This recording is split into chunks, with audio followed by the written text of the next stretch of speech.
கர்த்தருக்குள் பிரியமானவர்களே, ஆகஸ்ட் 1 இன்றைய பனித்துளிகளின் தலைப்பானது தேவ ஒத்தாசைக்காக காத்திரு.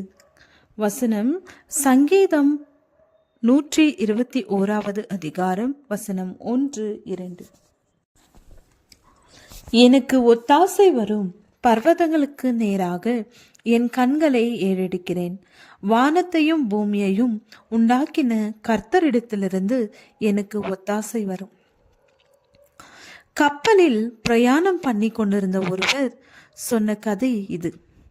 கப்பல் ஒன்று கடும் புயலில் அலை மோதி சேதமடைந்தது. பிரயாணம் பண்ணி கொண்டிருந்த பயணிகளில் ஒருவர் தவிர அனைவரும் கடலில் மாண்டு போயினர். அவர் ஒரு தீவில் கொண்டு போய் விடப்பட்டார். பார்க்கும்போது தான் மட்டும் விடப்பட்டு வர முடியாத இடத்தில் சிக்கி இருப்பதை உணர்ந்தார். ஜெபம் பண்ண ஆரம்பித்தார். தேவனே, தயவு கூர்ந்து எனக்கு ஒத்தாசை அனுப்பும் என்றார். அவர் அந்த கடற்கரையிலே சில இரவுகளை கழித்தார். தேவ ஒத்தாசைக்காக காத்திருந்தார். ஆனால் உதவி கிடைக்கவில்லை. சில நாட்கள் சென்ற பிறகு தன் நிலைமையை உணர்ந்து தனக்கென ஒரு குடிசையை போடுவதற்கு முடிவு எடுத்தார். உடைந்த கப்பல் பலகைகளையும் பொருட்களையும் அதை கட்டுவதற்கு பயன்படுத்தினார். ஒரு நாள் குடிசையின் முன்பாக நெருப்பு மூட்டிவிட்டு உணவை தேடும் முயற்சியில் ஈடுபட்டிருந்தார்.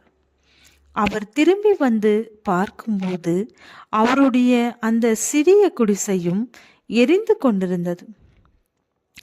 தேவன் மீது அவருக்கு நம்பிக்கை இல்லாத நிலையும் ஒரு விதமான கோபமும் வந்தது. இத்தருணத்தில் அவர் தேவனை நோக்கி, எனக்கு ஒத்தாசை வேண்டும் என்று கேட்டேன். நீங்கள் எனக்கு ஒத்தாசை எதுவும் அனுப்பவில்லை. நான் வாழ்வதற்கு சிறிய குடிசை கட்டியிருந்தேன், அதையும் நீர் எடுத்துக்கொண்டீர் என்று கூறி அன்று கடற்கரையிலே தூங்கினார். மறுநாள் காலையில் ஒரு சத்தம் கேட்டு எழுந்து பார்த்தார். கப்பல் ஒன்று அவர் இருந்த கரையை நோக்கி வந்து கொண்டிருந்தது. மிகவும் மகிழ்ச்சியுடன் அந்த மாலுமிக்கு தம்மை காப்பாற்ற வந்தமைக்கு நன்றி கூறினார். அப்பொழுது அந்த மாலுமி தீ எரிகின்ற அடையாளத்தை பார்த்து, இங்கு ஒருவருக்கு உதவி தேவைப்படுகிறது என்று எண்ணி வந்தேன் என்று கூறினார். அப்பொழுதுதான் அவர் அறிந்து கொண்டார் குடிசை எதற்காக எரிந்தது என்றும் தேவனின் ஒத்தாசை என்ன என்பதையும் உணர்ந்து கொண்டார். நம் வாழ்க்கையில் ஏராளமான திட்டங்களை வகுக்கிறோம். அவை நாம் எதிர்பார்க்கிற விதமாக இல்லை என்றால் நாம் நம் தேவனிடம் கோபப்படுகிறோம்.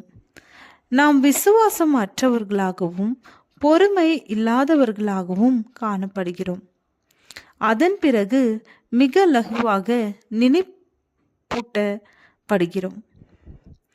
தேவனுடைய திட்டங்கள் பெரியதாகவும் சிறந்ததாகவும் இருக்கும் என்பதை நாம் கடந்து வரும் பிரச்சனைகளிலும் சோதனைகளிலுமிருந்து ஒரு சிறந்த முடிவை நாம் பார்க்க முடியும்.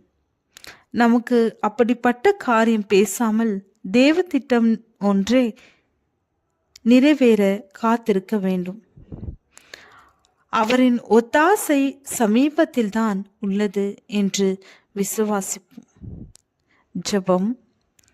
கர்த்தாவே, உம்மில் விசுவாசம் வைக்கவும் நீர் அருளுகிற நன்மைகளை நினைக்கவும் எங்களுக்கு கற்றுத்தாரும். ஆமென்.